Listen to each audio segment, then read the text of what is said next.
From South Florida, Jeff Jokish, CEO of Privacy Plan, a data privacy consultancy, is joining us to share his insights on the mysterious and fascinating world of cybersecurity. His company, Privacy Plan, assists organizations in setting strict privacy guidelines and establishing strong data strategy.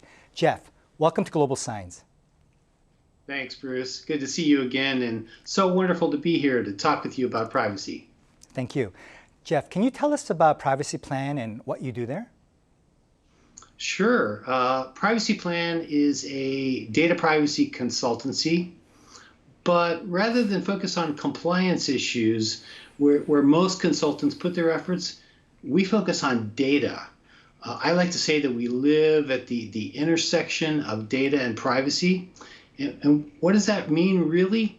We do research and we build data sets about data privacy. To define legislation, the case law, the privacy tech vendors, data brokers, data breaches, really everything about privacy. And in this way, we gain insight into the privacy landscape. The importance of cybersecurity is expected to increase. Can you explain the current size and various trends of the global cybersecurity market? Yeah, absolutely. You know, there was a report last year, Bruce, that cybercrime revenue was 3 times the revenue of Walmart, $1.5 trillion USD. Does that number even make sense? I mean, it probably does. If you look at what we're spending to try to mitigate that risk, right? The global cybersecurity market in 2020 was about $170 billion USD.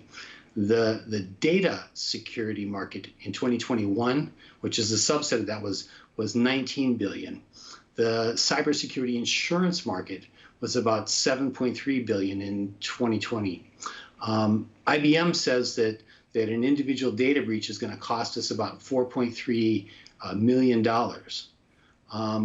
Something else maybe for your viewers to consider. While paying a ransom works about 95% of the time in enabling you to get your data back and sort of unfreeze your systems, that's really only part of the calculus that a business owner should be making, right? What most organizations really fail to consider is that those threat actors are never going to delete the intellectual property and personally identifiable data that they've exfiltrated. They're going to keep it, and eventually, maybe a year down the road or more, they will sell it or use it against you. So paying them off is rarely the last chapter in that story. This past May, Colonial Pipeline was heavily damaged by a cyber attack. Colonial Pipeline is the largest pipeline for refined oil products in the United States. Tell us about the incident and the extent of the damage. Yeah, a hacker collective known as DarkSide really ransomed the Colonial Pipeline, but they made a mistake. Their intention appeared to be to cripple, the internal systems and make a quick cash grab, but operational systems were actually impacted, and Colonial shut it all down. It became the largest cyber attack on the oil infrastructure in U.S. history. So gas prices spiked, consumers panicked, politicians really finally began to realize that this was not simply a cybersecurity problem, but a national security problem, and a very big one. After the incident, President Biden signed an executive order on improving national cybersecurity and recently asked CEOs of big tech companies to come to the White House to discuss cybersecurity. What changes do you think will occur in the future? Well, I see change, a lot of change coming. We can't continue to operate like this, right? Since Colonial, some actions have already been taken. Right after the event in May, the Department of Homeland Security clamped down on the actual pipeline operators and gave them new information requirements.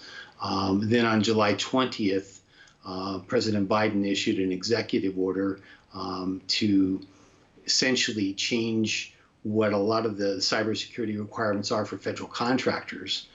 In fact, they have some new data breach notification requirements and quite a few other things that are still coming.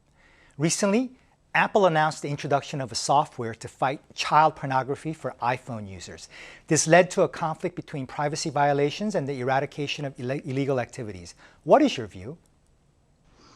Yeah, that's a pretty controversial one, Bruce. I think Apple may have been up against the wall on this. I really wonder what made them arrive at this decision, because the move really sort of undermines the work they've done to position themselves as the protector of consumer privacy. I mean, everyone wants to make the world safe for children. I do. I think we all do. But different crucial rights like privacy require trade-offs at times. The implementation Apple did isn't using the worst solution, but the truth is that Apple is scanning our phones. They effectively said that they would never do this, and now they are. It really makes me sad.